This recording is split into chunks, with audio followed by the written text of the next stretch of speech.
ఆశ్చర్యక్రియలు జరిగించు దేవుడు. కీర్తనలు 77:14లో దావీదు ఆశ్చర్యక్రియలు జరిగించు దేవుడవు నీవే అని అంటాడు. ఈ వాక్యం మన హృదయాలను ఎంతగానో తాకుతుంది. మన జీవితంలో కష్టాలు, సవాళ్లు ఎదురైనప్పుడు దేవుడు మనల్ని మరిచిపోయాడేమో అని ఒక్కోసారి అనుకుంటాం.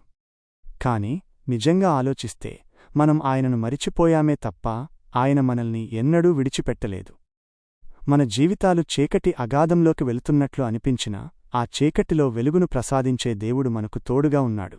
ఈ సందేశాన్ని మనం మరింత లోతుగా అర్థం చేసుకోవడానికి బైబిల్లో నుండి ఒక గొప్ప ఉదాహరణను చూద్దాం. యోసేపు జీవితం మనకొక మంచి గుణపాఠం.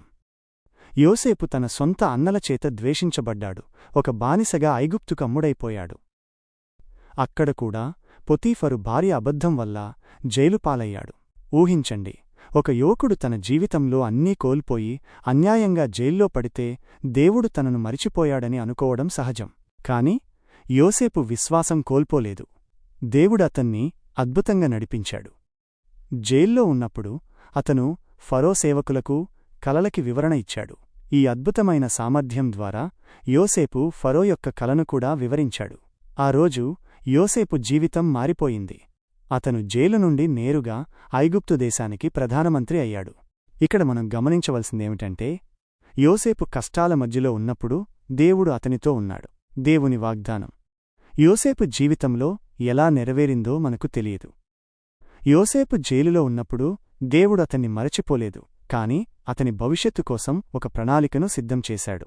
ఆ ప్రణాళిక యోసేపు ఊహించిన దానికంటే ఎంతో గొప్పగా ఉంది. ఈ కథ మనకు ఏమి నేర్పుతుంది? మన జీవితంలో కష్టాలు, సవాళ్లు ఎదురైనప్పుడు మనం నిరాశ చెందాల్సిన అవసరం లేదు. దేవుడు మనల్ని ఏ పరిస్థితుల్లోనూ విడిచిపెట్టడు. యోసేపు జీవితంలాగే మన జీవితంలో కూడా ఆశ్చర్యకార్యాలు జరగగలవు. మనం కేవలం మన గతంలో దేవుడు చేసిన అద్భుత కార్యాలను గుర్తుచేసుకుని ఆయన మీద నమ్మకం ఉంచాలి. మన విశ్వాసం సజీవంగా ఉన్నప్పుడు దేవుడు మన జీవితంలో కూడా అద్భుతాలు చేస్తాడు. మనకు తోడుగా ఉండే, మన కష్టాల మధ్యలో మనలను నడిపించే, అద్భుతాలు చేసే దేవుడు మనతో ఉన్నాడు. ఆయనపై పూర్తి నమ్మకంతో జీవిద్దాం. అప్పుడు మన జీవితం ఆశ్చర్యకార్యాలతో నిండిపోతుంది.